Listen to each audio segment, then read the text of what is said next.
आप उस अजीम फौज का हिस्सा बनने जा रहे हैं जो दुश्मन को जहाज से उतार कर चाय पिलाते हैं। We are ready with the fantastic tea, sir. पाक फौज के शुबा ताल्लुकात आमा ISPR के ताउन से पेश किए जाने वाले हम टीवी के ब्लॉकबस्टर ड्रामा अहद वफा की आखिरी किस्त सिनेमा घरों में दिखाई जाएगी। ड्रामा सीरियल अहद वफा जो कि वतन की मिट्टी से किए गए अहद वफा की दास्तान है। ड्रामा सीरियल में दोस्ती की लाजवाल जज्बे और वतन से मोहब्बत को मुनफरिद अंदाज में पेश किया गया है। ये 4 नौजवानों की दोस्ती और जिंदगी में आए उतार चढ़ाव की कहानी है, जिसमें बताया गया है कि धरती माँ की बका और सलामती के लिए किस तरह ये लोग अपना हिस्सा डालते हैं। MD प्रोडक्शंस के इस ड्रामे ने मकबूलियत के रिकॉर्ड तोड़ दिए हैं और आवाम की जानिब से बेतहाजा पजीराई और पसंदीदगी के इजहार की वजह से ड्रामा की आखिरी किस्त सिनेमा घरों में दिखाने का ऐलान किया गया है।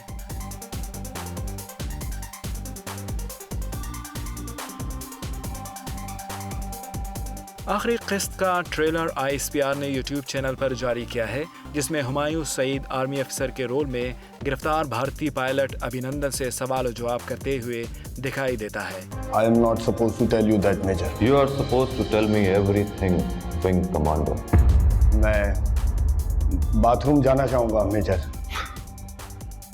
अभी से ड्रामा सीरियल अहद वफा में मरकजी किरदार अहमद रजा मीर ने बतौर फौजी अफसर के अदा किया है, जबकि दीगर अदाकारों में उस्मान खालिद भट्ट, अहमद अली अकबर, वहाज अली, अलीज़े शाह, हाजरा यामीन, ज़ारा अनवर अब्बास और अदनान समद खान शामिल है, जबकि ड्रामे की हिदायत के फ़राइज़ सैफ़े हसन ने सरअंजाम दिए हैं।